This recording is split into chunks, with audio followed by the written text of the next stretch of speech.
Alhamdulillah, wassalatu wassalamu ala rasulillah wa ba'd. Continuing on the chapter of Kitab al-Ilm, the chapter of knowledge. وعن ابن مسعود رضي الله عنه قال قال رسول الله صلى الله عليه وسلم. Ibn Mas'ud said that the Messenger of Allah, peace and blessings be upon him, said, لا حسد إلا في اثنتين. There is no envy except in two things. Now before we move on, what does envy mean? The word hasad has a meaning of jealousy or envy. And usually what the word envy means is when you are jealous about someone for something that they have, and you wish that you had it, and you wish that they didn't have it. So instead of them having it, you wish it was yours.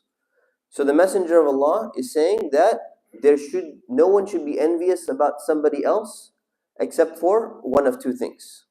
He said, رَجُلٌ أَتَاهُ اللَّهُ مَالًا فَسَلَّطَهُ عَلَى هَلَكَتِهِ فِي الْحَقِّ. That a person, again I mentioned before, rajul and mar and all of these things, they apply for both male and female. A person whom Allah has granted wealth and he spends it all and uses all of it up in the path of truth. وَرَجُلٌ أَتَاهُ اللَّهُ الْحِكْمَةِ. And the person whom Allah has given wisdom, فَهُوَ يَقْضِي بِهَا وَيُعَلِّمُهَا. And he acts according to it, meaning he judges according to it, makes decisions according to it, and he teaches it. Muttafaqun alayh. This hadith is agreed upon in Bukhari and Muslim.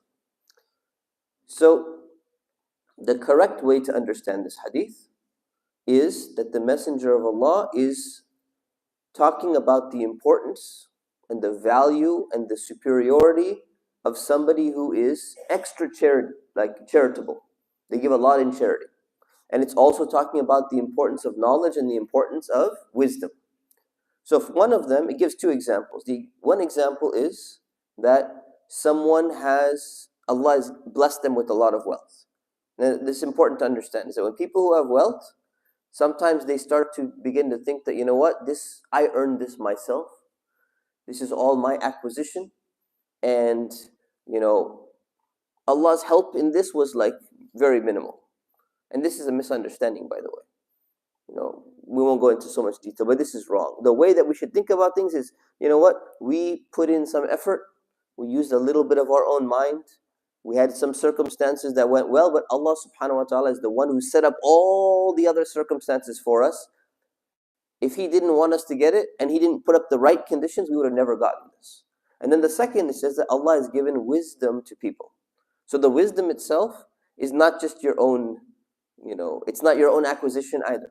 Allah has given you that wisdom. Allah has given you the ability to acquire that knowledge.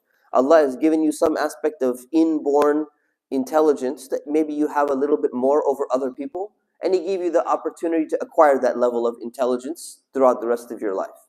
And then that person goes and exercises that and teaches it to others as well. So this is the correct way to understand the hadith. The incorrect way to understand the hadith is to take it so literally that you say, you're allowed to actually have hasad over somebody else. So you see somebody who has knowledge, you see somebody who has wealth, you say, hasad, definition of envy, is that I wish it was taken away from them and I had it myself. You say, that person is spending in charity though. So I wish it was taken away from them, it was given to me, and I would go and spend it in charity. That's not what the hadith means. The Messenger of Allah is giving an example, and what he means to say is, if hasad was allowed, if you wanted to be envious or jealous about someone, about something, you should be jealous about them for something that's actually really valuable and good, not about something petty that's just of this world. So what it's saying is these two types of categories of people, they're going to get so much reward in the sight of Allah that is something that would have been worthy of being jealous of. Not someone who has some little toy or gadget or some new phone or some computer or something like that. These are not things that are worthy of being jealous of. So may Allah subhanahu wa ta'ala make us among the people who see value in things that deserve to be valued. May Allah subhanahu wa ta'ala make us among the people who are charitable, make us among the people who are wise and understand the value of knowledge and spread that knowledge. Ameen. Wa sallallahu ala sayyidina Muhammad wa ala alihi wa sahbihi wa sallam. Assalamu alaikum wa rahmatullah.